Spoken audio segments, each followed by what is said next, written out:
क्या यहीं क्या ऐसा भेजना मुझे यहीं से नीचे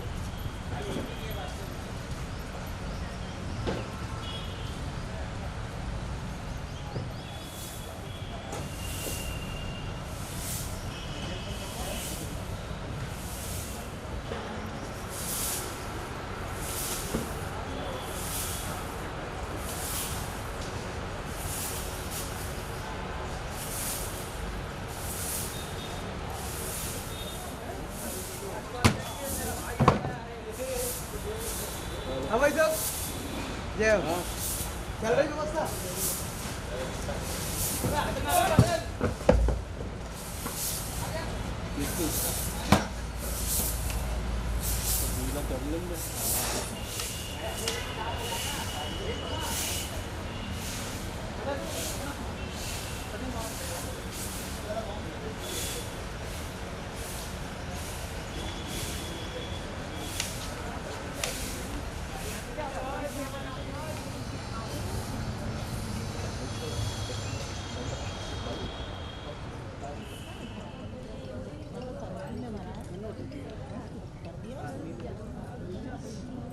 तो अपनी एंट्री तो कर देना आज उसकी एंट्री कर देंगे अपन इसको कुछ ज़्यादा अठारह दो का फॉर्म पास किया और इसमें रखें सब जिम्मेदारी जब आएगी तो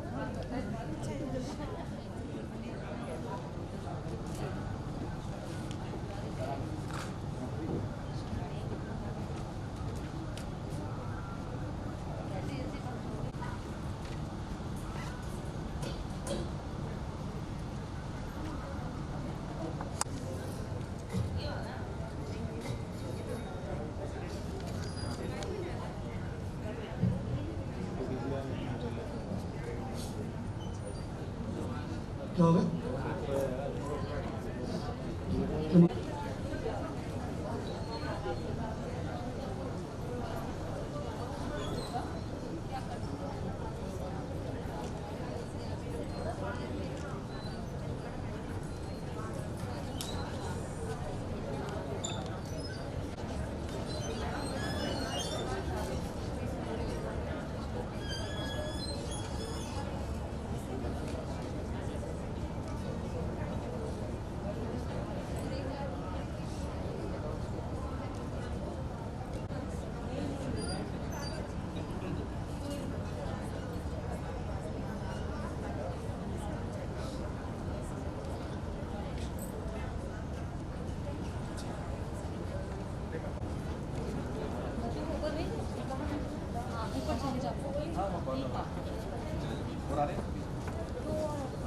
थोड़ा सा शुरू कर दो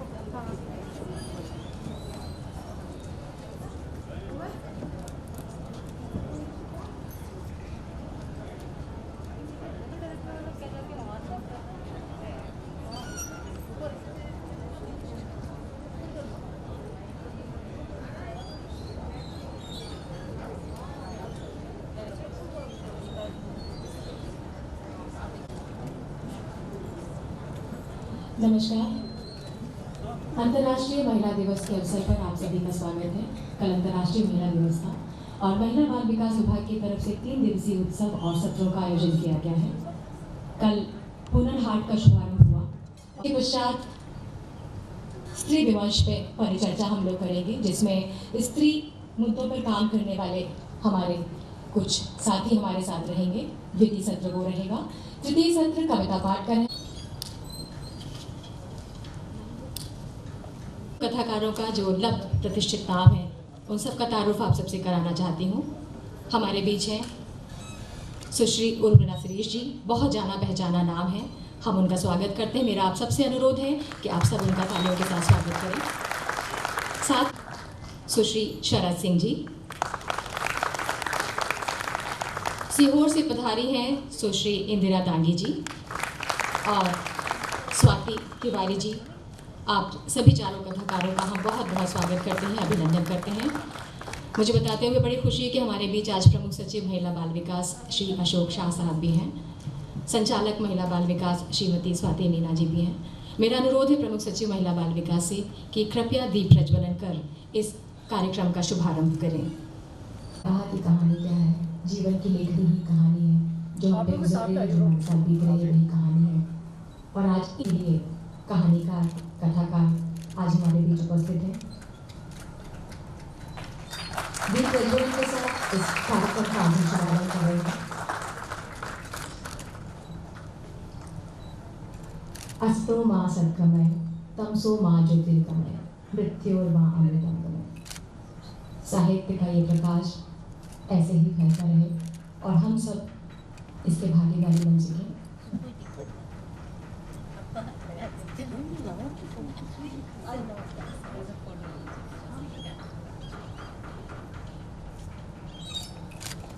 कहानीकार के सत्र को प्रारंभ सफर से बधारी चौल सिंह जी के स्वागत के लिए भी मैं प्रमुख सचिव जी से अनुरोध करती हूँ।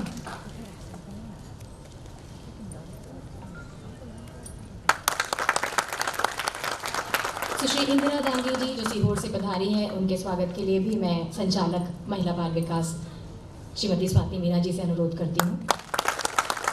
स्वाति तिवारी जी के स्वागत के लिए भी मैं संचालक महोदय से अनुरोध करती हूँ। और स्वागत की श्रृंखला के बाद मेरा अनुरोध है श्री अशोक शाह साहब से कि वे कृपया साथियों,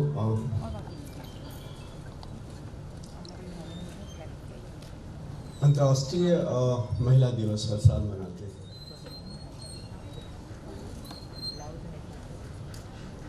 इसका मनाया जाना ही ये प्रश्न चिन्ह लगाता है कि हमारा समाज अभी बराबरी पे नहीं आया है। तो कोई भी किसी भी परिवेश की सभ्यता या संस्कृति तब तक सुदृढ़ नहीं हो सकती जब तक कि उसके दोनों घटक बराबर न हो। और मुझे यह उम्मीद नहीं है, मतलब कब तक ये होगा बराबरी मुझे नहीं पता। हम बहुत सारे लोगों से ये अपेक्षाएं करते हैं, सरकार करे, समाज करे, और समाज में रहने वाले जो विभिन्न घटक के लोग हैं, साहित्यकार, पत्रकार, बुद्धिजीवी या अन्य वर्ग के लोग, इस पर विमर्श करें, सोचें और समझें और कुछ न कुछ तो करें। एक अकुलाहट तो है ये कि महिलाओं को समान अवसर दिया जाना चाहिए, लेकिन प्रश्न चिन्ह ये है कि महिलाओं को समान अवसर देगा कौन? क्या ये पुरुषों से उम्मीद की जा रही है कि ऐसे कार्यक्रमों का आयोजन करें, बात करें और पुरुषों से महिलाओं को समान अवसर प्राप्त हो जाएगा? महिलाएं किससे उम्मीद करती हैं, या क्या आज भी वो उम्मीद करती हैं कि उन्हें समान अवसर मिलना चाहिए? क्या वो महसूस करती हैं कि उन्हें समान अवसर नहीं मिला है? शुरुआत घर से होती है, शुरुआत बच्चे के जन्म से होती है। जब घर में एक बच्चा आता है तो सबसे पहले उसका लिंग देखा जाता है और उसके बाद से खुशी या दुख की लहरें हृदय में उत्पन्न होती हैं। यह मनुष्य की जन्मजात एक सीमा है, यह एक कुंठा है। हमारी सभ्यता का विकास इसी कुंठे से हुआ है और ये हमारे जीवन का एक हिस्सा बन गई है। तो इस कुंठा से उपजे, जो लिंग की कुंठा से उपजे, जहाँ जहाँ भी समाज का निर्माण हुआ है, वो कभी सुखी नहीं हुआ है। तो घर से पहला गुरु जो माँ बाप होते हैं, आज की महिलाएं जो खास करके जो इस पे बातचीत करने वाली हैं, हम समाज में कुछ और बोलते हैं, घर में कुछ और करते हैं। एक दोहरापन तो है और इसको कैसे दूर किया जाएगा? हम कहना कुछ और चाहते हैं लेकिन करते कुछ और हैं। यह एक चुनौती है और एक मनुष्य होने की चुनौती है कि मनुष्य जो है विभाजित क्यों है। अंग्रेजी में जो इंडिविजुअल का शब्द है, इंडिविजुअल का अर्थ होता है अनडिवाइडेड, व्यक्ति। व्यक्ति एक इकाई है, लेकिन कोई भी आज व्यक्ति नहीं रह गया है। वो संबंधों में और पदों में, संस्कृतियों में, परंपराओं में बुरी तरह से बटा हुआ है, बिखरा हुआ है।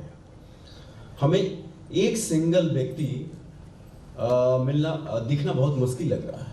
एक व्यक्ति जो अनडिवाइडेड हो, जो बिल्कुल एक हो। एक होने का मतलब ये है कि वही बोलता हो, वही करता हो, वही सोचता हो। हम लोग कई प्रकार से सहारा लेना चाहते हैं। अब आज हम साहित्य का सहारा लेना चाह रहे हैं। साहित्य में कहानियां हैं, कविताएं हैं, विचार विमर्श हैं, ये सभी हैं। लेकिन ये साहित्य कितना ज्यादा सत्य पे आधारित है। आज साहित्य की कहानियां, कविताएं कोई पढ़ना और सुनना क्यों नहीं चाहता है? समाज में इनका क्या स्थान रह गया है? क्या ये गोष्ठियों में और कुछ अपनों के बीच में सीमित रह गई है? क्या ये महज एक अपने दोस्तों के माध्यम से चर्चा कराने का जरिया रह गई है, या कुछ अपने संबंधों के आधार पर पुरस्कारों को प्राप्त करने का एक आत्मसंतोष रह गया है? तो साहित्य कहाँ पर है और साहित्य लोग पढ़ते क्यों नहीं है? ये सबसे बड़ी चुनौती है साहित्यकार के लिए भी। वो क्या कहना चाहता है? क्या वो सत्य नहीं कहना चाहता, या वो कुछ और कहना चाहता है और कुछ और लिखता है? इसकी भी परीक्षा होनी बहुत जरूरी है। क्या हम जो बोलते हैं वही लिखते हैं? मेरा मानना है कि वह साहित्य नहीं है जिसमें सत्य उद्घाटित नहीं होता। कल्पनाओं का संसार साहित्य नहीं होता है। स्वरूप बहुत तेजी से बदला है। पहले छायावादी कवि और छायावादी युग था, तो डायरेक्ट नहीं बोल सकते थे, तो चलो पेड़ पौधों, पशु पक्षियों, पड़ोस, पर्वतों, नदी तालाबों के माध्यम से बोला करते थे। लेकिन आज क्या है? आज तो आप स्वतंत्र हो, एक स्वतंत्र देश के नागरिक हो, तो एक स्वतंत्र देश का साहित्य बोलता क्यों नहीं है? इसमें उद्धार क्यों नहीं है? क्या सब हम अपना कुछ लोभ या इंटरेस्ट बचाने में लगे हुए हैं? जिस देश का साहित्य सिर्फ अपने लिए है, लोगों के लिए नहीं है, अपनी रक्षा के लिए है, उस देश का समाज कभी मजबूत नहीं बन सकता। और ये साहित्य के लिए सबसे बड़ी चुनौती है। लेकिन फिर भी हम जाए तो जाए कहां? हमारे पास तो यही साहित्य है, यही लोग हैं लिखने वाले, पढ़ने वाले, इन्हीं का अपना अपना संगठन है, अपने अपने दोस्त हैं, अपने अपने कनेक्शंस हैं। लेकिन क्या ये साहित्य समाज के लिए कुछ काम आ रहा है? हम बड़ी कुंठा होती है कहते हुए कि अरे आजकल तो कुछ पढ़ता नहीं, ना कोई कविता पढ़ना चाहता है, ना कहानी पढ़ना चाहता है, ना कुछ पढ़ना चाहता है। ठीक है, सही बात है, लेकिन आप उसमें क्या लिखते हैं और उस अपने लिखने पे आप कितने फिदा हैं? आप अपने लिखे हुए पे अपनी जान देने के लिए तैयार हैं? आप जो कहना चाहते हैं, या आप जो सच्चाई वो दूसरे जन में कहना चाहते हैं? खैर, मैं ज़्यादा आज नहीं बोलूँगा। आज महिलाओं का मंच है, महिलाएं तय करें कि समाज में उनकी हिस्सेदारी किस प्रकार से होनी चाहिए, समझौता करके, या उन्हें अपना एक अलग अस्तित्व होना चाहिए। तो आज मैं चाहता हूँ कि जो कहानियाँ पढ़ी जाएं लोग सुने, और सुन करके अगर उसमें कुछ गुनने लायक है तो ज़रूर गुने, और अपने साथ ले भी जाएं, इस हॉल में छोड़ के नहीं जाएं। और जहाँ भी जाएं उन पर बातचीत करें, उनकी चर्चा हो, ताकि ये बात आगे बढ़े। और जब बात आगे बढ़ेगी तभी इसकी सार्थकता है। मैं उर्मिला श्रेष्ठ जी से अनुरोध करूँगा कि वो अगले कार्यक्रम की बागडोर अपने हाथों में लें और उसको शुरू करें। मैं आदरणीय उर्मिला जी को जिम्मेदारी सौंपने से पहले सभी हमारे जो कथाकार हैं उनका संक्षिप्त परिचय कराना चाहूँगा। मैं हमारे ग्वालियर शहर के ख्यातनाम शायर हैं मदन मोहन दानिश जी, उनका एक शेर है, उसको पढ़ना चाहता हूँ और उसके बाद संक्षिप्त परिचय के बाद मैं उर्मिला जी को इस कहानी पाठ का की कमान सौंपना चाहूँगा। शेर ये है कि मसला तो इश्क का है जिंदगानी का नहीं, मसला तो इश्क का है जिंदगानी का नहीं, यूँ समझिए प्यास का सिकवा है पानी का नहीं। और जो शेर मैं आप लोगों के अर्थ करना चाहता हूँ वो ये है कि क्या सितम है वक्त का इस दौर का हर आदमी, क्या सितम है वक्त का इस दौर का हर आदमी, है तो एक किरदार पर अपनी कहानी का नहीं। इसके साथ मैं सबसे पहले आदरणीय उर्मिला श्रीज जी का परिचय कराना चाहूँगा। देखिए, अगर हम परिचय कराना चाहेंगे सभी कथाकारों का तो मुझे लगता है एक पूरा सत्र कम पड़ जाएगा, तो मैं बहुत संक्षिप्त में, क्योंकि उनसे आपका जो परिचय होगा उनकी कहानी के माध्यम से होगा। तो उर्मिला जी हमारे दौर की बहुत महत्वपूर्ण कथाकारों में से एक हैं। हम सभी उन्हें बहुत पहले से पढ़ते रहे हैं। उन्होंने ढेरों कहानियाँ लिखी हैं और हर वर्ग द्वारा सराही गई हैं। इनमें जो प्रमुख हैं विवाहियाँ और अन्य कहानियाँ, दीवार के पीछे, मेरी प्रिय कथाएँ, पुनरागमन इत्यादि। इसके बाद मैं बहुत संक्षिप्त में बताना चाह रहा हूँ। शरद सिंह जी जो सागर से आई हैं, जिनका एक उपन्यास है पिछले पन्ने की औरतें, वो बहुत प्रसिद्ध हुआ था एक समय में। और इसके अतिरिक्त उन्होंने बाबा फरीद अब नहीं आते, छिपी हुई औरत और अन्य कहानियाँ इनकी और अन्य जो रचनाएं हैं। इसके पश्चात मैं इंदिरा गांधी जी का परिचय कराना चाहूँगा कि जो प्रमुख लेखिका हैं, इनको साहित्य अकेडमी का माफ़ी चाहूँगा भारतीय ज्ञानपीठ के नवलेखन का पुरस्कार मिला है। और इनकी जो प्रमुख रचना है जिसमें है हवेली सनातनपुर, 150 प्रेमिकाएँ, रानी कमलापति, और इनकी कई भाषाओं में इनकी कहानियों का अनुवाद हो चुका है। अंत में स्वाति जी का परिचय, स्वाति तिवारी जी का। इन्होंने क्या मैंने गुनाह किया, जमीन अपनी अपनी, मूर्ति है यूँ जिंदगी, विश्वास टूटा टूटा तो टूटा, मैं हारी नहीं, बैगनी फूलों वाला पेड़। ये एक बहुत संक्षिप्त मैंने परिचय दिया है। और इसके बाद मैं आदरणीय उर्मिला जी को आमंत्रित करना चाहूँगा कि वो कविता पाठ को आगे बढ़ाएं। शुक्रिया। आदरणीय अशोक शाही जी, स्वाति जी, सुरेश जी, मंच पर मेरे समकालीन कथाकार मित्र और आप सभी, मैं महिला बाल विकास विभाग को बहुत बधाई देना चाहती हूँ कि इतने बड़े व्यापक स्तर पर ये प्रोग्राम उन्होंने इतने सुंदर ढंग से आयोजित किया है और आप सबको बहुत बधाई। अशोक जी बहुत ही अच्छे कवि हैं, कथाकार हैं। हम सब उनको पढ़ते आए हैं, उनकी कविताओं को, उनकी कहानियों को। और अभी जो वो बात कर रहे थे उसके पीछे उनका जो चिंतन है, उनकी जो चिंताएं हैं, और वो बराबर इस विषय में चर्चा करते हैं। और उसी चर्चा का, उसी चिंतन का, उसी सोच का एक छोटा सा निष्कर्ष उनकी बात से, और बहुत ही सुंदर उन्होंने यहाँ पर उद्बोधन अपना रखा है।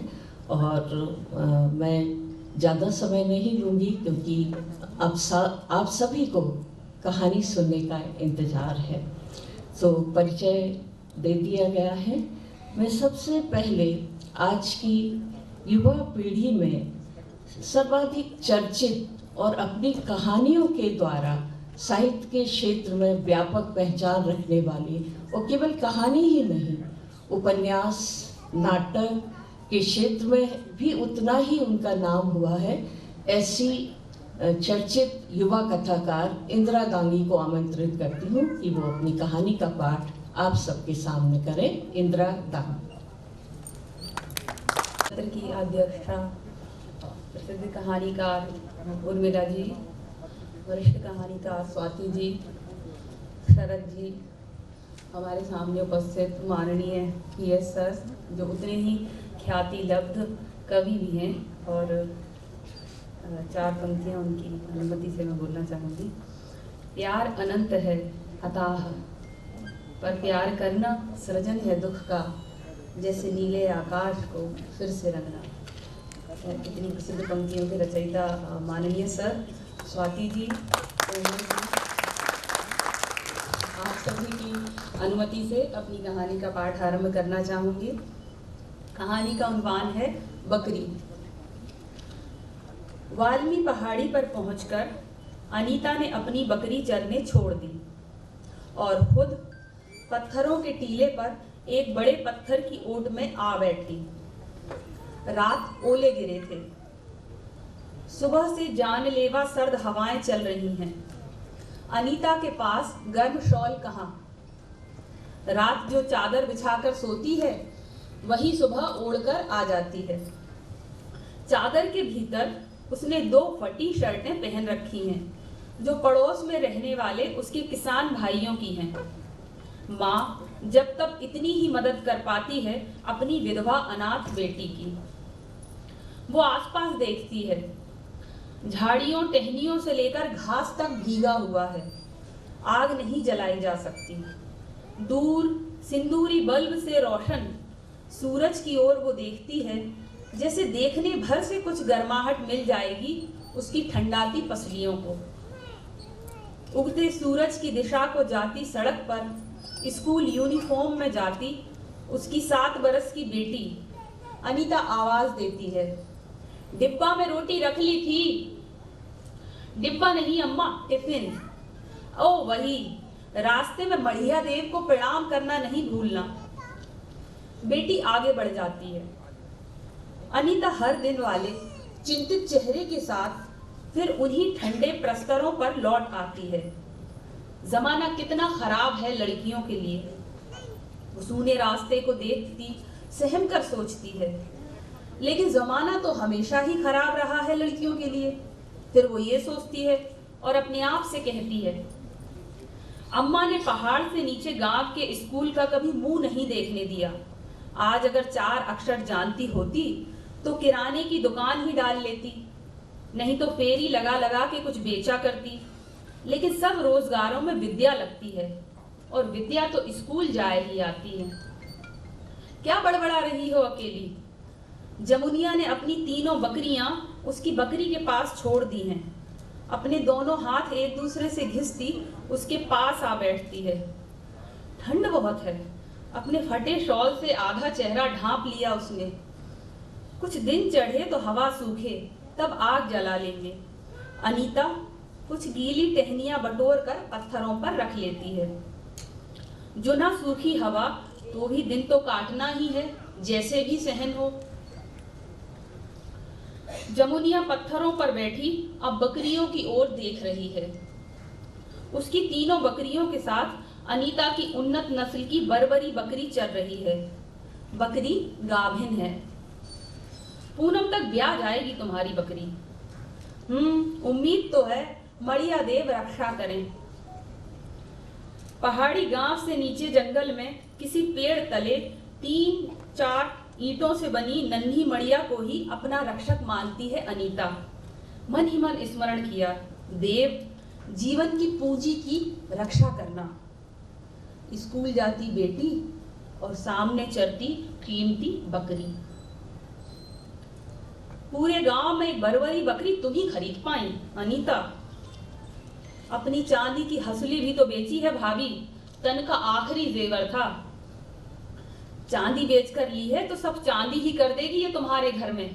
साल भर में देखना, माँ बेटी के तन पे भले कपड़े होंगे और घर में आटा दाल। जमुनिया भाभी कितना शुभ शुभ बोलती हैं, तभी तो अब अनीता अपना मन बांटती है एक उन्हीं से। इससे जो बकरे होंगे भोपाल की मंडी में बेचूंगी ईद पे, फिर मेढ़ा पालूंगी। बस ये बरस कैसे भी कट जाए हम माँ बेटी का।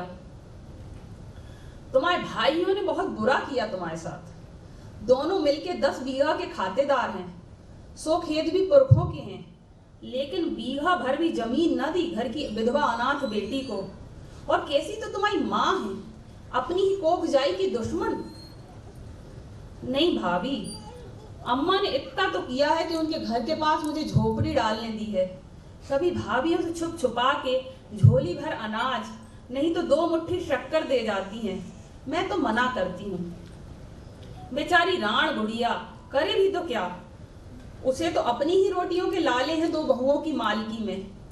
आदमी के जीते जी तक ही औरत हाथी के ओहदे पर सवार रहती है। अनीता को अपना पति याद हो आया। ससुराल के बड़े कुनबे का खेती से पूर न पड़ता था। क्रेशर पर काम करने चला गया था वो। पत्थर का काम करते 3-4 सालों में ही उसकी सांसों में इतना पत्थर पहुंच गया कि फेफड़े खराब हो गए। ससुराल से न साथ मिला न इलाज के लिए पैसा। 3 महीनों तक वो सरकारी अस्पताल में अपने रोगी पति को लिए पड़ी रही। नरक जैसा जीवन जिया उसने वहां अपनी बच्ची के साथ। अस्पताल में बेड ही न मिला। जनरल वार्ड की गंदगी के एक कोने में चादर बिछाए पति को लेटाए रहती थी। कभी कभार डॉक्टर आते थे, कभी दवाएं मिलती थी, कभी मना कर दिया जाता था।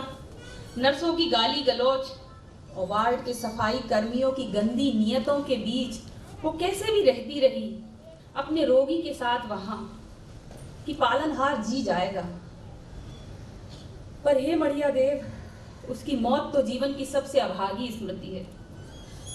लाश को ससुराल के गांव तक ले जाने को एम्बुलेंस तक न दी थी जिला अस्पताल ने। कंधे पर पति की लाश को उठाए, बेटी की कलाई थामे पूरे 15 किलोमीटर पैदल चलकर ससुराल पहुंची थी अकेली अनीता। और पति की तेहरवी के दिन लात मार कर देहरी से बाहर कर दी गई माँ बेटी। राणजनी का क्या हिस्सा जमीन जायदाद में? धूप कुछ बेहतर होकर चमकी है। जमुनिया और अनीता ने लकड़ियां और सूखे पत्ते इकट्ठे करके आग जला ली। बेटी तो तुम्हारी यहाँ आते ही स्कूल जाने लगी, झोपड़ी भी तुमने खड़ी कर ली। घर कैसे चल रहा है? लेकिन एक पीतल का लोटा था भाभी, वजनदार था, और एक जोड़ी पायल थी गांठ में। एक थाली भी थी कांसे की, सब बेच दिया परसों। और आटा दाल ले आई नीचे हाट से। अभी 2-3 रोज तो हम माँ बेटी दोनों वक्त खाना खा लेंगे, तब तक मेरी मजूरी मिल जाएगी। कौन सी मजूरी? काय मजाक करती हो भाभी? हमने तुमने साथ ही तो पंचायत के लिए नाली खुदाई में मजूरी की थी। तुम अपनी मजूरी ले आई का? मैं तो कल गई थी सरपंच साहब के पास, तो कहने लगे अभी सरकार के पास रुपया खत्म हो गया, 2-3 दिन बाद आएगा तब पैसा तुम ले जाना। लगता है मुंह अंधेरी ही बकरी चराने के लिए निकल आई। अरे गांव में तो उजाला होते ही शोर हो गया है, तुमने नहीं सुना?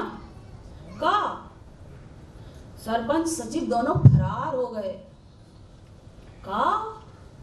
हाँ, गांव के हर कच्चे पक्के मकान में एक शौचालय बनवाने को सरकार से रुपया लिया और खा गए। आज सुनते हैं पुलिस आनी थी गिरफ्तार करने, सो दोनों मुंह अंधेरे ही फरार हो गए।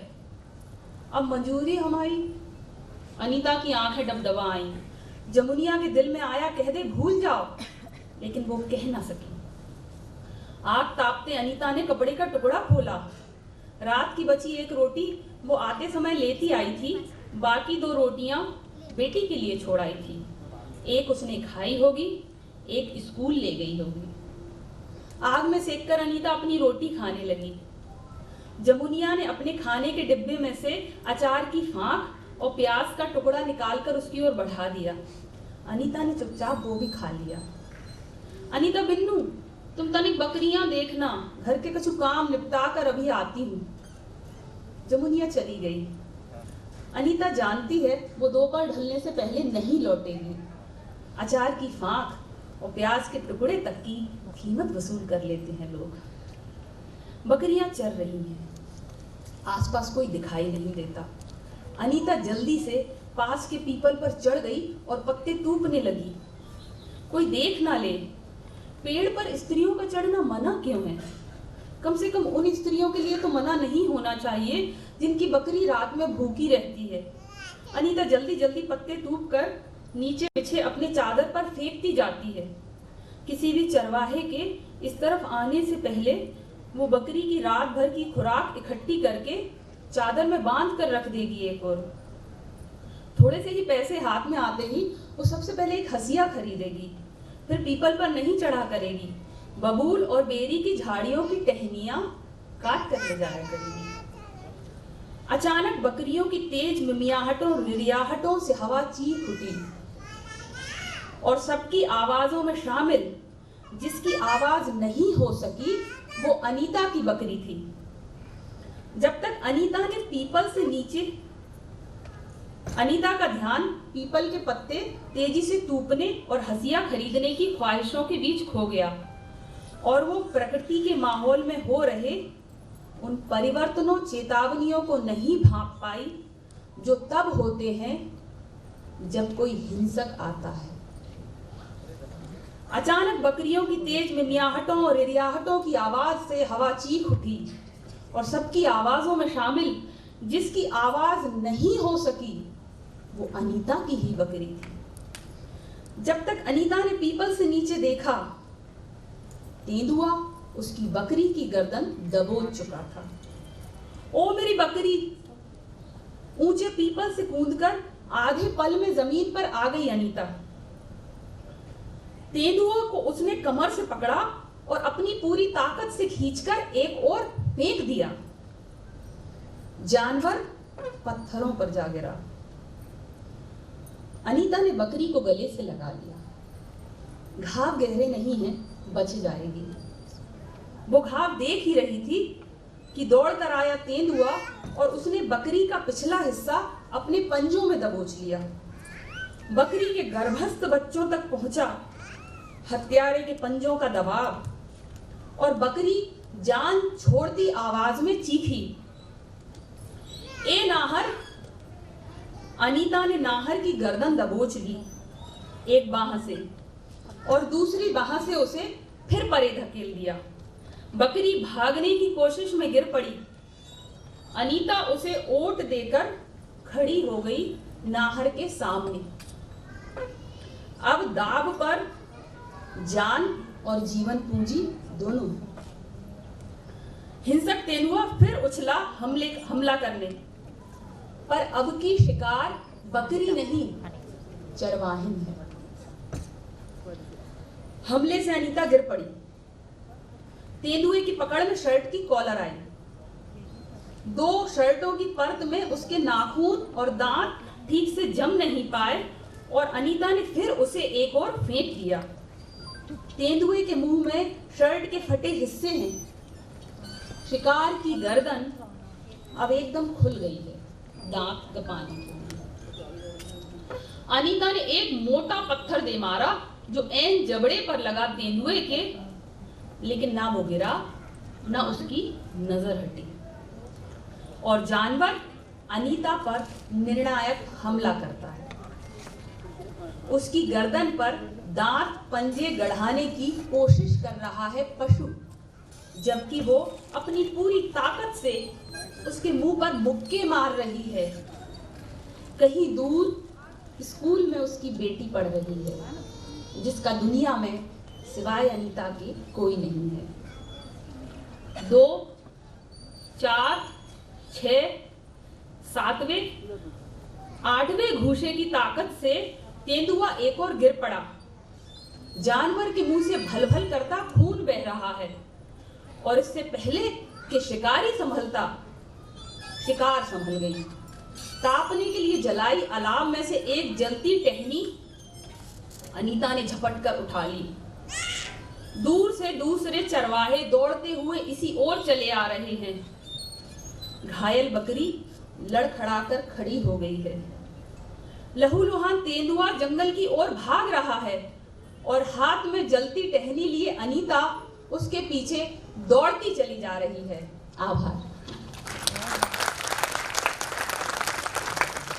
इंदिरा, अभी शाह साहब बोल रहे थे कि साहित्य में जीवन का सत्य कैसे आता है और साहित्य पाठकों से दूर क्यों जा रहा है। तो मुझे लगता है कि जीवन का सत्य किसी न किसी रूप में, किसी कहानी में, किसी कविता में, किसी न किसी रूप में ज़रूर आता है और इंदिरा की ये कहानी उसी एक सत्य को, जीवन के एक सत्य को, एक समस्या को उद्घाटित करती है। बहुत अच्छे ढंग से कहानी का पाठ किया और इंदिरा की कहानियाँ कई भारतीय भाषाओं में अनुदित हुई और मैं बताना चाहती हूँ कि उनका एक राई जो नाटक था उसका मंचन भी विदेशों में हुआ है, देश के साथ साथ। बहुत सुंदर कहानी आपने पढ़ी और बहुत अच्छे ढंग से पढ़ी। अब मैं अगले कथाकार डॉक्टर स्वाति तिवारी को आमंत्रित करती हूँ। एक छोटा सा जो चीज़ें छूट गई हैं मैं बता दूँ, क्योंकि आपके सामने हमारे कथाकार हैं और ये अंतर्राष्ट्रीय महिला दिवस पर ये प्रोग्राम किया जा रहा है, तो महिला कथाकारों की कुछ खूबियाँ मैं भी साथ में रखती जाती हूँ। इनका अभी परसों राष्ट्रपति माननीय श्री रामनाथ कोविंद जी को की उपस्थिति में वाल्मीकि पुस्तक का विमोचन एवं पहली प्रति उनको भेंट की गई है। तो और प्रथम जो 100 महिलाएं चयन किया गया था उसमें डॉक्टर स्वाति तिवारी जी का नाम भी शामिल था। ब्रह्म कमल एक प्रेम कथा उपन्यास आपका आया और भोपाल गैस पर भी इन्होंने बहुत महत्वपूर्ण काम किया।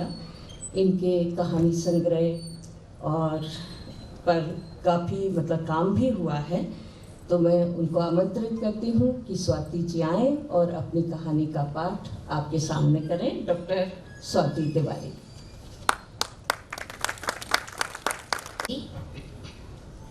आदरणीय शाह सर, आदरणीय स्वाति मैम, मेरी समकालीन कथाकार और यहाँ उपस्थित सभी प्रबुद्धजन, अंतर्राष्ट्रीय महिला दिवस पर आप सभी को बहुत बहुत बधाई और शुभकामनाएं। कहानी छोटे से संदेश के साथ शुरू करूंगी कि पढ़े लिखे घरों में भी बुजुर्ग होती हुई स्त्रियों की क्या दशा होती है, आप इस पर ध्यान केंद्रित कीजिएगा। कहानी का शीर्षक है बंद मुट्ठी। आज सुबह से ही सामने वाला दरवाजा नहीं खुला, अखबार बाहर ही पड़ा था। कहीं चाची? नहीं, मैं बुदबुदाती हूँ। एक अनजानी आशंका से मन सिहर जाता है, पर मैं इस पर विश्वास करना नहीं चाहती। मन ही मन मैं सोचती हूँ, रात को तो बच्चों को बुला रही थी। मन में शंका फिर जोर मारती है, इस उम्र में पलक झपकते कब क्या हो जाए। हो सकता है रात देर से सोई हूँ और नींद ना खुली हो। मैं आश्वस्त होने की कोशिश करती हूँ, पर रोज सुबह तो 5 बजे से ही खटर पटर करने लगती हैं। मन में शंका का बीज फिर प्रस्फुटित होता है। गैस पर चाय का पानी चढ़ाकर मैं इन्हें आवाज देती हूँ, सुनो, उठो ना। सामने वाली चाची अभी तक नहीं उठी। मुझे नहीं तो चाची को तो सोने दो। क्यों बेचारी को बार बार परेशान करती हो? अरे बुढ़ापा है उनका, ये करवट बदल कर सो जाते हैं। नहीं, मुझे लगता है कि कुछ गड़बड़ है। मैं सशंकित से स्वर में बोलती हूँ। नहीं उठी तो मैं क्या करूँ? अरे जब उनके बच्चों को उनकी परवाह नहीं, तो तुम क्यों सारे जमाने का ठेका लेती हो? जाने दो, आज रविवार है, मैं सोना चाहता हूँ। ये रजाई खींचकर फिर मुंह ढांक लेते हैं। अरे जनाब, आज रविवार नहीं शनिवार है, उठिए। मैं कुड़कुड़ा कर किचन में चाय केटली में भरकर रख देती हूँ और अपना प्याला हाथ में लेकर अखबार के पन्ने डाइनिंग टेबल पर फैलाती हूँ। पर मन अखबार में नहीं लगता। रह रहकर चाची के दरवाजे की आहट लेता है। मन ही मन में मानती हूँ कि कुछ तो गड़बड़ है, और ऐसा सोचते सोचते चाय का प्याला हाथ में लेकर उनके दरवाजे की बेल का बटन दबा देती हूँ। बेल की सुमधुर ध्वनि सुनकर याद आता है, चाची बता रही थी, इतनी मधुर ध्वनि वाली बेल तो उनके बेटे ने विदेश से भेजी है। बेल बंद होते होते अंदर से कराहती हुई आवाज आती है। मैं राहत की सांस लेती हूँ। थोड़ी देर के बाद चाची दरवाजा खोलती है। वे चल नहीं पा रही थी क्योंकि तेज बुखार से तप रही थी। अरे चाची, तुम्हें तो तेज बुखार है, बताया क्यों नहीं रात में? मैंने अधिकार पूर्वक उन्हें उलाहना दिया और सहारा दे उन्हें फिर पलंग तक ले गई। वे थरथरा रही थी। मैंने उन्हें रजाई ओढ़ा दी और केतली से आधा ग्लास चाय ले जाकर दी। उनकी आंखें नम थी और कृतज्ञता जाहिर कर रही थी। उन्हें लिटा कर आई और प्रोसीन की टेबलेट ढूंढने लगी। दवाइयाँ यूँ तो जब तब जहाँ तहाँ हाथ में आ जाती हैं, पर जब ज़रूरत हो तब आप ढूंढ ढूंढ कर थक जाओ, मिलती ही नहीं।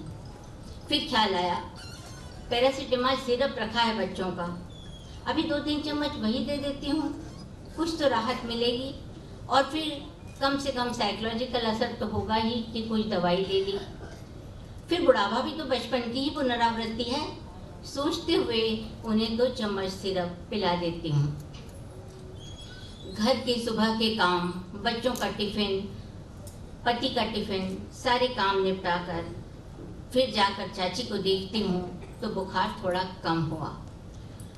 ठंड भी तो कड़ाके की पड़ रही है। मैं अपने रूम का रूम हीटर निकालकर पड़ोस वाली चाची के कमरे में लगा देती हूँ। वे राहत महसूस करती हैं। चाची पर दया आ रही है, बेचारी करे भी तो क्या। बताती है कि चाचा के मरने के बाद ये फ्लैट खरीदा है, तभी तो फ्लैट में अकेली रह रही हैं। कहती है कि बेटा कहीं विदेश में है और बेटी कलकत्ता में। बेटा बहू नौकरी करते हैं, उनके पास समय कहाँ है, और फिर विदेश में मेरा मन भी तो नहीं लगेगा, इसीलिए नहीं जाती हूँ। कभी कभी भावुक क्षणों में बोलती हैं, अरे अच्छा हुआ रे, पति ग्रेचुइटी का कुछ रुपया और पेंशन छोड़कर गए, उसी के आश्रित तो जीवन कट रहा है। पर क्या जीने के लिए केवल इतना ही चाहिए? आज रह रहकर मुझे भी यही दार्शनिकता सूझ रही है। क्या रखा है जीवन में? अरे मरते खपते बच्चे बड़े करो और अंत में इस तरह की पीड़ा, क्या रखा है? सूर्यास्त की तरफ बढ़ते हुए जीवन की संध्या के दौर में क्या परिवार की उपेक्षा का जहर क्या बर्दाश्त किया जा सकता है? क्या नीति केवल एक स्त्री के लिए 2 रोटी और आंगन भर धूप है? क्या स्त्री के लिए उसका आकाश सिर्फ खिड़की भर है? अक्सर महसूस करती हूँ चाची अपने अकेलेपन को बांटना चाहती है, कभी मेरे बच्चों के साथ, कभी ऊपर के फ्लैट वाले बच्चों के साथ, कभी कभी मेहरी को बुलाकर और कभी टीवी चलाकर। पर आजकल के बच्चों के पास वक्त कहाँ। कॉन्वेंट में पढ़ने वाली यह पीढ़ी, कंप्यूटर युग की जनरेशन, इनके पास रिश्तों की मिठास का एहसास भी कहाँ है। अपनी ही नानी दादी के पास बैठे तो बहुत है, फिर बेचारी चाची, वो तो पड़ोसन है। बच्चे अक्सर मुझे भी सलाह देते, मम्मी लाइफ में भावुकता काम नहीं आती, वक्त कहाँ है इतना कि दूसरों के लिए रोते रहें। मैं अपना बचपन एक बड़े कुटुंब में बिता कर आई। पल पल पर ममता की छांव तले सुरक्षा की छत्र छाया और प्यार और विश्वास के हाथ सिर पर रखे हुए थे। अम्मा, दादी, चाची, बड़ी माँ, बुआ, सारे रिश्तों की महक कहीं मेरे मन में समाई हुई थी। किसी ने बालों में तेल डाला होता था तो कभी किसी ने चोटी गूंदी होती थी। दादी का हलवा, चाची की खीर, ऐसे व्यंजनों के स्वाद आज तक याद हैं। मेरे बच्चे नौकरी वाले घर में एकाकीपन के साथ पल रहे थे, उनके लिए यह सब कुछ एक अलग अनुभव था। चाची के लिए दोपहर में मैं पतली खिचड़ी बनाकर दे आई। उनकी आंखों में लगातार पानी बह रहा था। मैं समझ नहीं पा रही थी कि यह पानी है या आंसू। चाची, आंखों में जलन है क्या? मैंने प्रश्न किया। वे मुस्कुराई नहीं रहे। उनके नहीं रहे में जाने क्या था, कैसी पीड़ा का एहसास। मुझे भी रुलाई आने लगी। कहाँ चला जाए बुढ़ापा? क्या ऐसा कोई उपाय नहीं कि इसे आने से रोका जा सके? कितना दर्द, कितनी तकलीफ मैं पल पल महसूस करती थी चाची के अकेलेपन के साथ। बुढ़ापे का जो जहर मेरी पड़ोसन वृद्धा पी रही है, उसी की काट मैंने खोजी और मैंने उन्हें चाची कहना शुरू किया था। फिर तो वे पूरी मल्टी के लिए चाची हो गई। चाची के रूप में लोकप्रिय चाची के घर में हम 5-7 घरों ने एक अपनत्व का रंग बिखेरना शुरू किया। दोपहर में कभी चाची के घर जा बैठते, कभी उनके घर में रामायण का पाठ रख लेते और कभी कोई नया व्यंजन बनता तो हर घर से चाची का हिस्सा भी निकलने लगा। पर क्या पड़ोसी उस अकेलेपन को भर सकते थे? यह सवाल रह रहकर उठता। हमारी आवाजाही चाची में एक उत्साह भरती। वे जी खोलकर हम सब की आवभगत करती, पर एकांत क्षणों में अकेलेपन की पीड़ा उन्हें सालती थी। यह उनके चेहरे से स्पष्ट दिखाई देता था। मैरी को वे अक्सर रोकना चाहती, कभी घुटनों में तेल मलवाने के बहाने तो कभी किसी और बात से। पर 8-10 घरों के काम से बंधी वह इतनी चालाकी से निकल जाती कि मैं उसकी चतुराई को दाद देती। बुखार उतरते उतरते हफ्ता भर लग गया, पर चाची इस एक हफ्ते में बिल्कुल बदल गई। अब वे अपने फ्लैट के बाहर कुर्सी डालकर बैठी रहती और आते जाते हर किसी को रोकती टोकती। अरे भाई, तुम कौन हो? अरे किसके घर जा रहे हो? अरे शर्मा जी, इतनी सुबह सुबह चल दी है? अरे ओ प्रतिभा, कल तो तू बड़ी देर से घर आई, कहाँ चली गई थी? मुझे तो चिंता खाए जा रही थी। चाची अपनत्व से कहती, पर प्रतिभा को यह नजर रखने वाली टोका टाकी बिल्कुल पसंद नहीं। वह मुंहफट झट से कहती, आपको चिंता करने की क्या जरूरत है, मैं अपनी माँ को बता कर गई थी। ऐसे कितने प्रश्न चाची पूछती और टके से जवाब पाती। इसके बाद लोग चाची का सामना करने से कतराने लगे। मेरा दरवाजा उनके दरवाजे के सामने पड़ता है। उनकी इस हरकत पर मुझे कभी कभी तरस आता और कभी कभी क्रोध। धीरे धीरे बिल्डिंग में उनकी उपेक्षा होने लगी और वे एक बार फिर अकेली हो गई। उन्होंने फिर कमरे में बैठकर चुपचाप टीवी देखना शुरू कर दिया। सोचती हूँ कैसी अनकही पीड़ा है, कैसे झेलती होंगी चाची। मैं तो परिवार की एक क्षण की भी उपेक्षा बर्दाश्त नहीं कर सकती। पर कल किसने देखा, बंटी और बबलू भी यदि मेरे प्रति ऐसे उपेक्षित व्यवहार करेंगे तो सोचकर मेरे रोंगटे खड़े हो जाते। शीतीश पर खड़ी हुए अपनत्व को तरसती, सूनी रिक्त आंखें लिए जाने क्या सबके चेहरों में ढूंढती। मैं अकेली कितना साथ देती। सोचती एक दिन अस्ताचल की ओर ये चली ही जाएंगी। सीरन सी होती मुझे यह सोचकर। मैं झट से भगवान के हाथ जोड़ती, हे भगवान, मुझे बुढ़ापे से पहले ही उठा लेना। यूं अकेले होने का कारावास एक पल को भी मुझे बर्दाश्त नहीं। पति के सामने ही चली जाऊं तो बेहतर है, बेटे बहुओं पर भार तो नहीं बनना होगा। लगभग 15 दिनों के बाद चाची फिर बिस्तर पकड़ लेती है, इस बार लकवे का अटैक। अब और मुश्किल हो गया था उनके लिए। मल्टी के लोग साथ दे रहे हैं, पर कब तक? बारी बारी से व्यवस्था सबने कर ली। अब पार्ट टाइम की जगह हमने फुल टाइम मेहरी की व्यवस्था भी कर दी। चाची चुप ही रहती, उनकी झुर्रियों में सिमटी हुई छोटी छोटी आंखें अब निर्विकार होकर जैसे किसी का इंतजार करती। एक दिन मैंने कंघी करते हुए पूछा, चाची बेटे को खबर तो करने दो, क्या सोचेंगे, कैसे पड़ोसी हैं माँ के, इतनी बीमार थी और सूचना तक नहीं दी। पर वे टाल गई, क्या कर लेगा आकर। फिर मेरे पास उसका पता भी तो नहीं है, कहीं लिख कर दिया था। चिट्ठी खो गई। मुझे लगा उनका कोई बेटा नहीं है, वे केवल हम लोगों की दया से बचने के लिए बेटे के होने की बात करती हैं। खैर 3 बजे की चाय का प्याला लेकर मैं चाची के पास पहुंचती हूँ तो प्याला हाथ में देखकर उनके चेहरे की तलब मुझे बेचैन कर देती है। उन झुर्रियों में अपने बुढ़ापे का स्वरूप तलाशने लगती हूँ। चाची चाय सुड़क कर मुझे लंबी उम्र का आशीर्वाद देती है, पर लंबी उम्र किसके लिए? यही प्रश्न मुझे विचलित करने लगता है। रात को चाची की सांसें उखड़ना शुरू होती हैं। हम डॉक्टर को बुलवाते हैं। कुछ कहा नहीं जा सकता, इनकी स्थिति गंभीर है, आप इनके परिवार को सूचना दे दीजिए। डॉक्टर का यह कहना अब बिल्डिंग वालों के लिए चिंता का सबसे बड़ा विषय था। बेटे के आने में कुछ समय भी तो लगेगा, मिसेस शर्मा का प्रश्न था। सूचना के बाद अमेरिका से आने में समय तो लगेगा, मिस्टर शर्मा ने चिंता जाहिर की। चौथे माले के पांडे जी ने सलाह दी कि इनकी डायरी वायरी ढूंढते हैं, सूचना तो किसी न किसी को देनी ही होगी। शायद चाची सबके चेहरों का भाव पढ़ रही थी। उन्होंने बुदबुदा कर कहा, तुम सब मेरे बच्चे हो, मुझे विद्युत शवदाग्रह में दे देना, चिंता जैसी कोई बात नहीं। उनकी बेटी को देखें, शायद किसी रिश्तेदार का आता पता चल जाए, मेरी बेटी ने सलाह दी।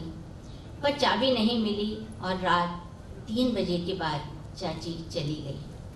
उनके जाने के बाद तकिए के नीचे से चाबी मिली, पेटी खोली, उसमें कुछ कपड़े, कुछ रुपयों के अलावा एक एल्बम रखा था। एल्बम खोलकर देखा जाने लगा। एक खूबसूरत गौरवर्णी माँ अपने बच्चों के साथ तरह तरह की मुद्राओं में उन फोटो में सिमटी हुई थी। एल्बम खोलकर देखे जाने लगे। फिर वही बच्चे बड़े होते गए और वह महिला प्रौढ़ होती गई और हमने पहचाना कि यही तो चाची है। अरे ये सारी फोटो चाची और उनके परिवार की हैं। कुछ फोटो खुद की, कुछ पति की और कुछ बच्चों की। एक एल्बम और निकला उनके बेटे की शादी का। खोला तो चौथे माले वाले पांडे जी उन्हें पहचान गए। अरे ये तो मेरी ब्रांच में काम करता है, आजकल ब्रांच का मैनेजर है। अच्छा, इसका फ़ोन नंबर तो मेरे दफ्तर से मिल सकता है। तो क्या चाची का बेटा इसी शहर में यही ब्रांच मैनेजर है? हाँ, ये तो मेरे ही ऑफिस में पक्का। मैं आपको दिखाता हूँ। वो अपने ऑफिस के स्टाफ की एक फ़ोटो दिखाने लगते हैं। थोड़ी देर तक पेटी में और कुछ टटोला गया। स्पष्ट हुआ कि ब्रांच मैनेजर चाची का बेटा है। कुछ खरीदे हुए बिल भी पेटी में मिले।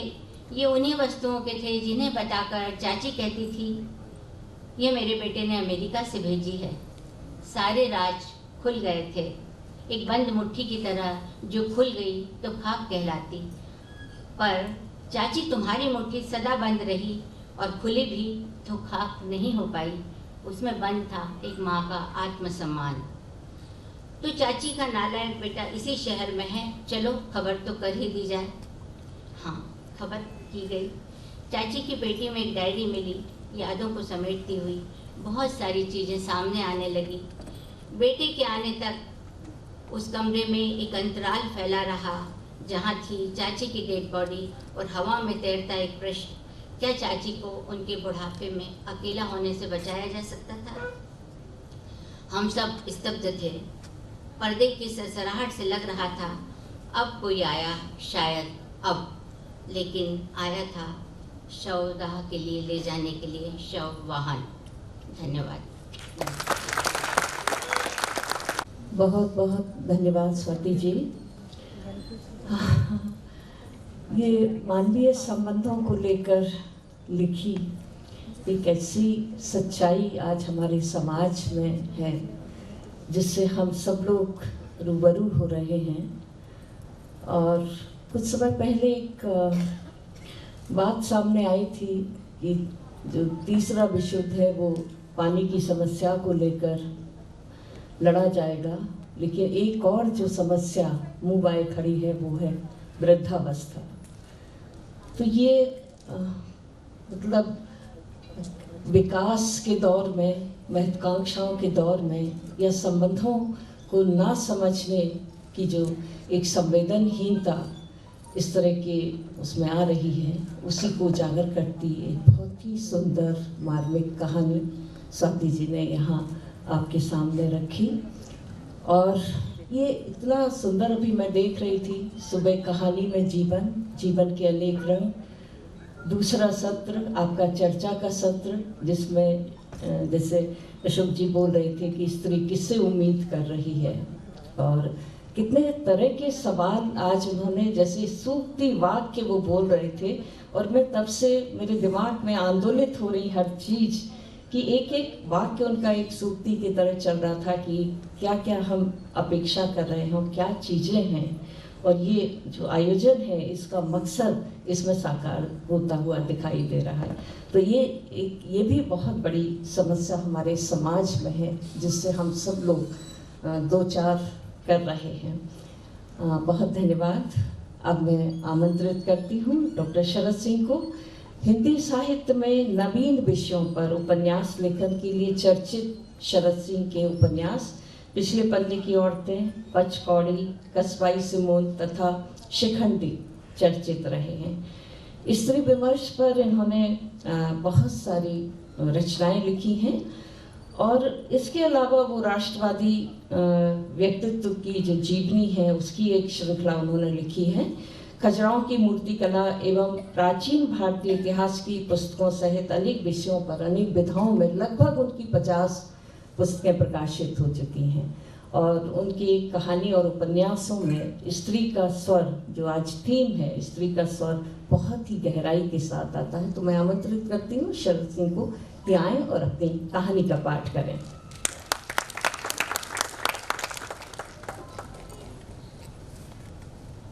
सभी को अंतर्राष्ट्रीय महिला दिवस के दूसरे दिन की भी हार्दिक शुभकामनाएं।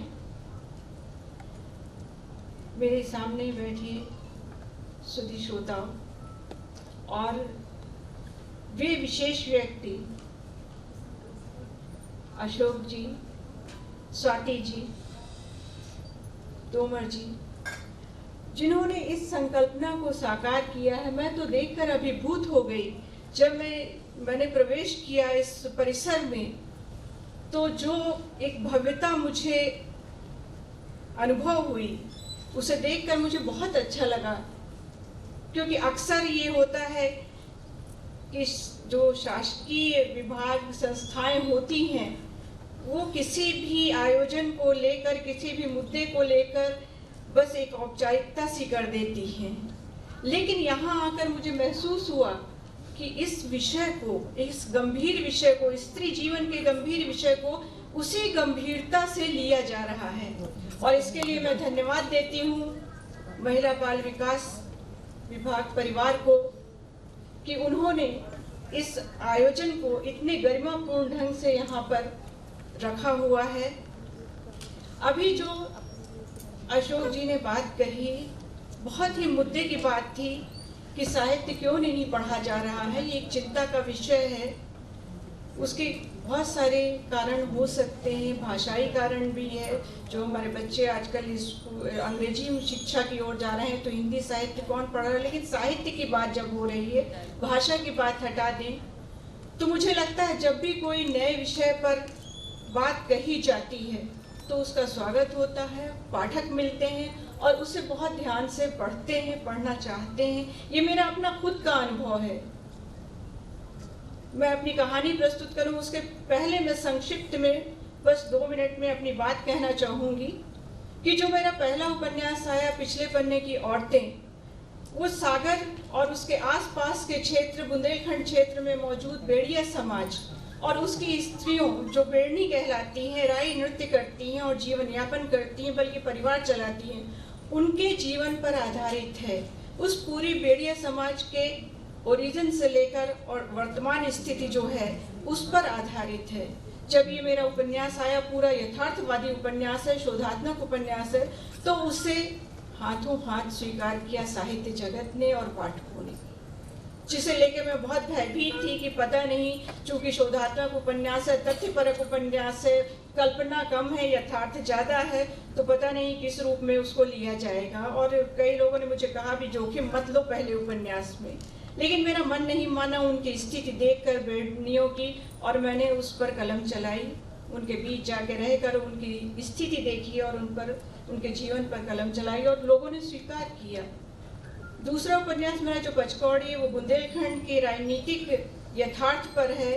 तीसरा उपन्यास कस्बाई सिमोन लिव इन रिलेशन पे है, जिसका मुद्दा अभी बहुत ताज़ा ही है और चलता ही रहता है, लेकिन भारतीय सांस्कृतिक परिवेश में वो किस तरह से खरा उतरता है या नहीं उतरता, इस आधार को लेकर मैंने इस उपन्यास को रचा, कस्बाई सिमोन को।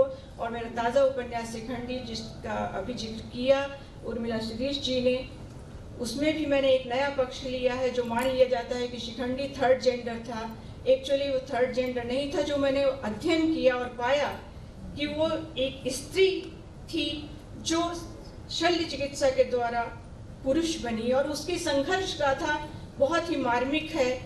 तो मैं जब देखती हूँ कि जब नया विषय आता है साहित्य में, तो उसे हाथों हाथ लिया जाता है। तो यहाँ जो नवोदित साहित्यकार या साहित्य में रुचि रखने वाले हैं, उनसे मेरा आग्रह है कि थोड़ी मेहनत करिए, नया विषय लाइए, साहित्य में पाठक जरूर मिलेंगे। ये जो मैं आज कहानी प्रस्तुत करने जा रही हूँ, उस कहानी का शीर्षक है बैठकी।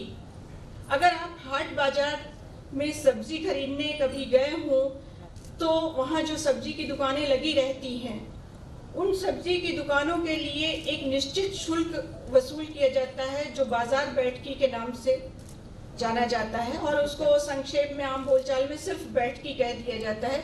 यही मेरी कहानी का शीर्षक है, बैठकी। आप सबका ध्यान चाहूंगी, छोटी सी कहानी है। उसका नाम था सुखिया। ठीक उसी तरह जैसे अंधे का नाम नैन सुख। सुखिया हमेशा से ऐसी नहीं थी। सुखिया ने बचपन में अपनी माँ को कभी रो रो कर परेशान नहीं किया।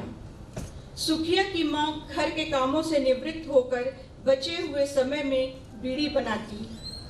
माँ जब पास आती तो नन्ही सुखिया अपना दंत विहीन नन्हा सा मुख खोलकर हंस देती। कमर के दर्द से बिलखती माँ उसे देखकर क्षण भर को अपना दर्द भूल जाती।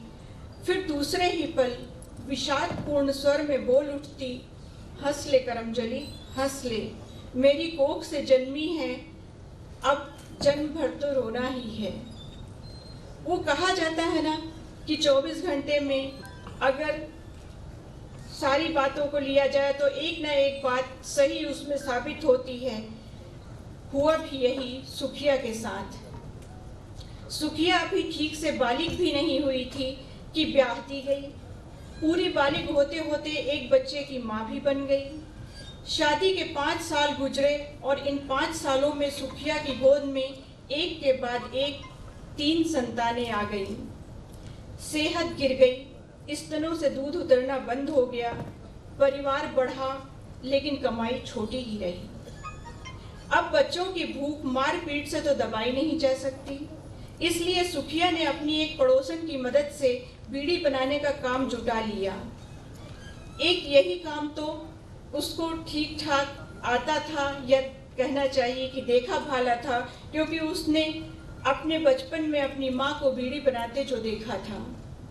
लेकिन 3 नन्ही बेटियों के बीच बैठकर बीड़ी बनाना सुखिया के लिए कोई हंसी खेल नहीं था। एक को भूख लगती तो दूसरी टट्टी पेशाब जाने के लिए निकर उतरवाने आ जाती। तीसरी तो अभी गोद में थी। सुखिया गोद वाली बेटी को साड़ी बांधकर बनाए गए झूले में डालकर पास ही बैठ जाती और झूले से पेशाब की धार नीचे बहने लगती जब, तो सुखिया को बीड़ी पत्ते और तंबाकू का सूपा तत्काल हटाना पड़ता, वरना पत्ते और तंबाकू खराब हो सकते थे। इतनी सारी मुसीबतों से जूझती हुई सुखिया बीड़ी बनाकर जब ठेकेदार के पास ले जाती तो वह उनमें दर्जनों खोट निकालकर पैसे काट लेता। 50 की जगह 20-25 रुपए तक नौबत आ जाती।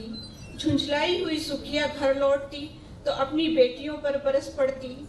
आखिर उसकी खींच और क्रोध कहीं तो निकलना ही था। घर में चीख पुकार भरा दारुण वातावरण निर्मित हो जाता। ऐसी परिस्थितियों में सुखिया नाम भर की सुखिया रह गई थी। अब अगर उसका नाम सुखिया से बदलकर दुखिया भी कर दिया जाता तो किसी को आश्चर्य नहीं होता। यूं तो सुखिया अपनी जिंदगी से तंग आ गई थी, लेकिन उसका हौसला अभी टूटा नहीं था। तीसरी बेटी तनिक बड़ी हुई, इतनी कि अपनी बहनों के साथ खेल में रमी रह सके, तो उसने सोचा कि ऐसे तो जिंदगी कटने से रही, कुछ तो करना ही होगा। पति तो पहले ही 3 बेटियों के साथ उसे छोड़कर किसी दूसरी के फेर में पड़ चुका था। अब जो भी करना था उसे अपने दम पर करना था। अपनी उसी पड़ोसन से सलाह मशवरा करने के बाद सुखिया को यह विचार पसंद आया कि साप्ताहिक हाट में जाकर सब्जियां बेची जाएं। कौन लाएगा मंडी से सब्जियां?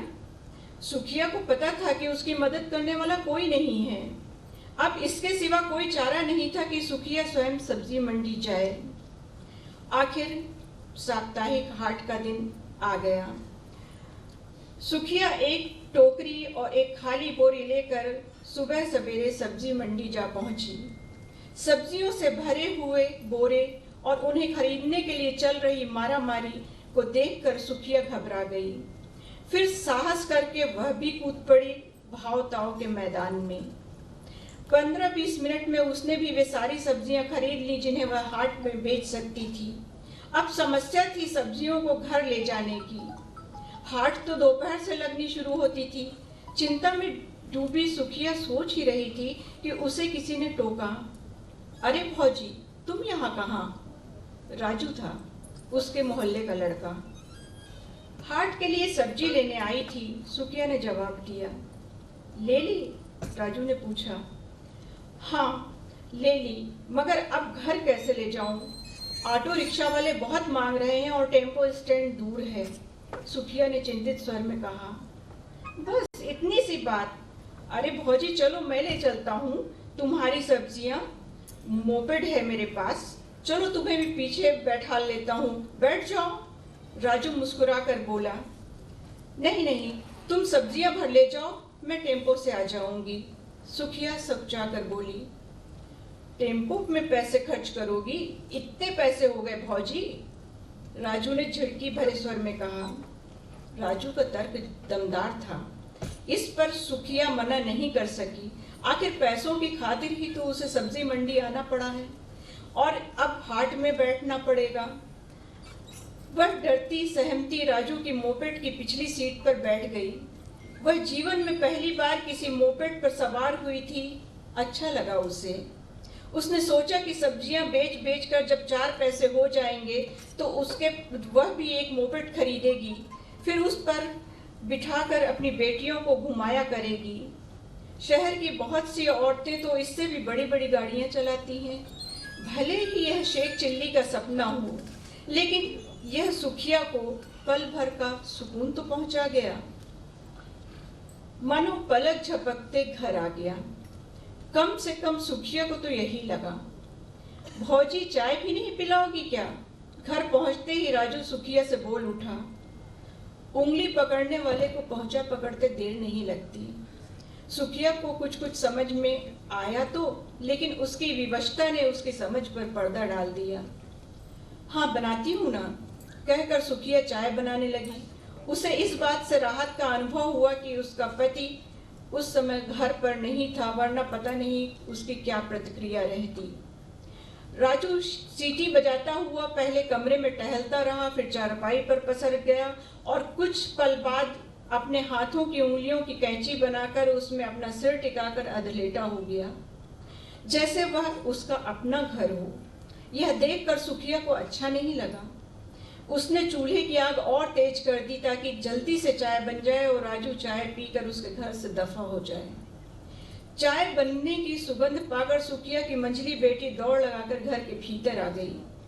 उसका यह चाय प्रेम सुखिया को तनिक नहीं भाता था। वह अक्सर बेटी को झिड़क दिया करती थी, किंतु इस समय उसका इस तरह से आना सुखिया को खला नहीं, बल्कि उसने अपनी बेटी के हाथों राजू को चाय का प्याला पकड़वा दिया। राजू ने विचित्र सी मुस्कान सुखिया की ओर फेंकते हुए चाय का प्याला लिया और सुड़कते हुए 2-3 मिनट में ही खौलती हुई सी गर्मा गर्म चाय अपने पेट के हवाले कर गया। दोपहर को मिलते हैं, कहकर राजू चला गया। राजू का यूं हंसकर कहना सुखिया को अच्छा नहीं लगा, लेकिन यह सोचकर तसल्ली भी हुई कि वह पहली बार हाट में सब्जी लेकर बैठने जा रही है। वहाँ कोई जान परिचय वाला तो होगा, वहाँ उसकी जो मदद करेगा। दोपहर हुई। सुखिया सिर पर टोकरी जमाने का प्रयास कर रही थी कि राजू अधम का, भौजी मैंने सोचा कि तुम मंडी से तो सब्जी ला नहीं पा रही थी, फिर हाट तक कैसे ले जाओगी, सो मैं चला आया। ये सब्जियां डालो बोरे में और खाली टोकरी हाथ में पकड़ कर बैठ जाओ मेरे पीछे। राजू ने एक अनुभवी की तरह सलाह दी। सलाह मानने के अलावा और कोई चारा ही क्या था। सुखिया राजू की मोपेड पर बैठ गई और हाट जा पहुंची। मेरे साथ ही बैठ जाओ भौजी, नहीं तो अलग से बैठकी देनी पड़ेगी, राजू ने अपनी दुकान सजाते हुए कहा। बैठकी सुखिया के लिए नया शब्द था। हाँ, हाट में सामान बेचने के लिए बैठने की एवज में देनी पड़ती है बैठकी, राजू ने बताया। कितनी?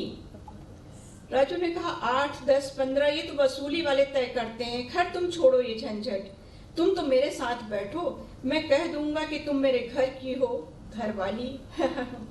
राजू बेशर्मी से हंस दिया। क्या कहा? सुखिया चौंकी। अरे मैं तो मजाक कर रहा था, वैसे तुम मेरे घर की ही तो हो। ये देखो, ये बात तो कहनी पड़ेगी, नहीं तो बैठकी लग जाएगी। राजू पूर्ववत हंसकर बोला। मन महसूस कर रह गई सुखिया। जरूरतें भी क्या क्या दिन दिखा देती हैं। थोड़ी देर में बैठकी वसूलने वाले आ गए। कुल 3 लोग थे वो। एक अपने हाथ में रसीदों की बंदी लिए हुए था, दूसरा सफेद कागज की पर्चियां रखे था। रसीद बंदी वाला पहले रसीद काटता, फिर पर्ची वाला पर्ची में कुछ लिखकर सब्जी वाले को पकड़ा देता। तीसरा लफंगा सा लड़का दादागिरी के स्टाइल में अपनी कॉलर में फंसे रुमाल को खींचने तानने लगता। जब वे तीनों राजू और सुखिया के पास पहुंचे तो राजू ने उनसे कह दिया कि ये दोनों दुकानें अलग अलग नहीं हैं, सुखिया तो उनके घर की है, हाथ बटाने साथ आई है। यह सुनकर उन तीनों ने सुखिया से बाजार बैठकी के पैसे नहीं मांगे। यह राजू का सुखिया पर एक एहसान था, उसकी बैठकी के पैसे उसने बचवा दिए थे। इसके बाद 3-4 घंटे हाट की गहमा गहमी में डूबे रहे दोनों। अंधेरा गहराने लगा, पर हाट उठते ही सुखिया भी अपने घर लौटी। वह तो अकेली ही लौटना चाहती थी, लेकिन राजू जिद करता हुआ बोला, आज जिस तरह मैं तुम्हें लाया हूँ उसी तरह घर भी पहुँचा कर जाऊँगा। चलो खाली टोकरियाँ संभालो और बैठ जाओ मेरे पीछे। घर के दरवाजे पर पहुँचते ही सुखिया ने 10 रुपए का नोट राजू को थमाते हुए कहा, ये रख लो बैठकी के पैसे। क्या गजब करती हो भौजी, तुमसे रुपए लूंगा बैठकी के? फिर आंख मारता हुआ बोला, अगर कुछ देना ही है तो। वैसे ईमानदारी से कहूँ तो मैं तो तब से तुमसे बात करना चाहता था जब तुम नई नई ब्याह कर यहाँ आई थी। आज 3 बच्चों के बाद भी तुम वैसी ही दिखती हो भौजी, बिल्कुल पहले जैसी, कसम से। इसके साथ ही राजू ने 10 का वह नोट वापस सुखिया की मुट्ठी में दबा दिया। इस प्रक्रिया के दौरान उसने अपने दोनों हाथों से सुखिया की मुट्ठी पकड़ी और अपने सीने से लगा लिया। सुखिया कांप कर रह गई। संकेत स्पष्ट था, अनपढ़ ही सही, लेकिन सुखिया थी तो औरत ही। राजू के जाने के बाद भी सुखिया के शरीर से कपकपी गई नहीं। वह तो शादीशुदा है, अकेली नहीं। भले ही उसका पति उससे दूर दूर रहता है, मगर उनके बीच पूरा अलगाव तो नहीं हुआ है। उसके साथ उसका पति भी है, फिर भी राजू का ये दुस्साहस। कहीं अगर वह कल को अकेली रह जाए तो। वह हताशा से भरकर जमीन पर बैठ गई। वह सोचने लगी, बैठकी तो देनी होगी। अब हाट वसूली वालों को बैठकी दे या राजू को उसकी मनचाही बैठकी दे। राजू को बैठकी नहीं देगी तो वह उसकी मदद नहीं करेगा, लेकिन राजू की बैठकी की वसूली का कोई अंत होगा क्या? वसूली वालों की बैठकी तो 10-15 रुपयों पर जाकर ठहर ही जाएगी, मगर राजू की बैठकी, यदि वह इस बारे में अपने पति को बताएगी तो मारपीट के सिवा कुछ हाथ नहीं आएगा। ऊपर से वह उसी को लांछन करेगा। उसे और कुछ करना आए ना आए, पर मारपीट करना तो आता ही है। हो सकता है उसके लड़ाकू पति को ही जेल की हवा खानी पड़े। बेहतर यही है कि वह इस मामले से खुद ही निपटे, लेकिन कैसे? अभी तो उसने बाजार में कदम ही रखा है। सुखिया सोच विचार कर ही रही थी कि उसकी सबसे छोटी बेटी आकर उसके कंधों से चिपट गई। उसी पल उसके मन में यह बुरा सा विचार कौंधा, यह बैठकी उसके बाद उसकी बेटियों से भी तो वसूल सकता है राजू। मन में यह घिनौना विचार आते ही बौखला गई सुखिया। इस एक ख्याल ने सुखिया को तत्क्षण निर्णय पर पहुंचा दिया। उसने तय कर लिया कि अगले हाट में वह अपनी दुकान अलग लगाएगी और वसूली वालों को ही बैठकी देगी। वह राजू से कोई मदद नहीं लेगी।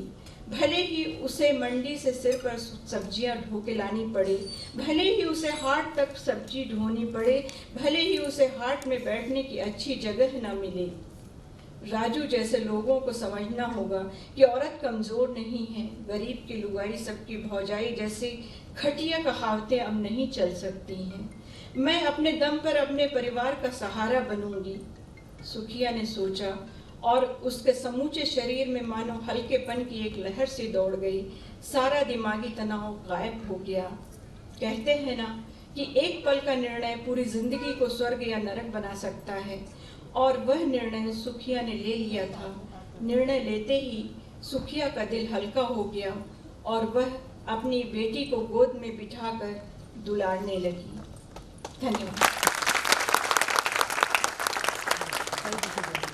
शरद जी, आपकी कहानी सुनते हुए मुझे तमाम स्त्री विमर्श याद आ रहे थे।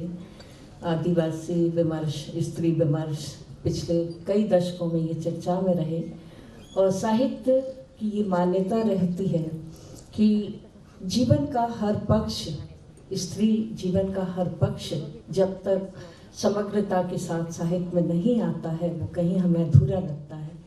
तो मुझे लगता है आज ये जो 3 कहानियाँ पढ़ी गई हैं उनमें अलग अलग जीवन के रंग आए, अलग अलग पृष्ठभूमि से ये कहानियाँ उठाई गई और स्त्री जीवन के स्वर निश्चित ही इन कहानियों में हमको सुनाई दिए।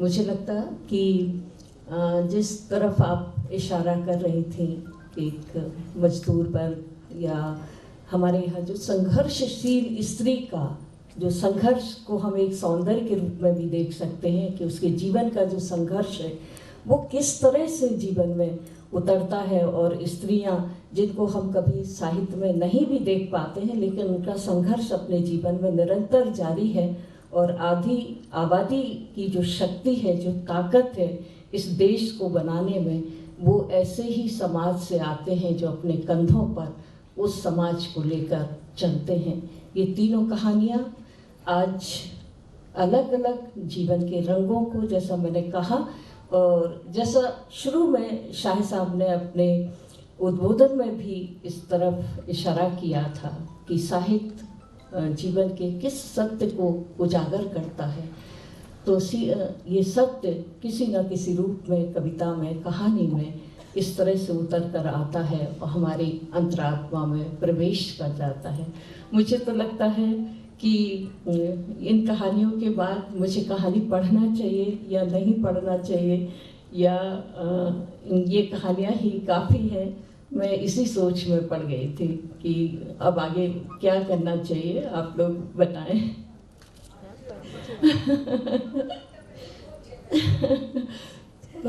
मैं खुद ही को आमंत्रित करती हूँ अपने कहानी पाठ के लिए। अनुराधा जी हमारे बीच में हैं और उनके सामने मुझे कहानी पढ़ना हमेशा अच्छा लगता है, तो मैं अपनी कहानी का पाठ करती हूँ।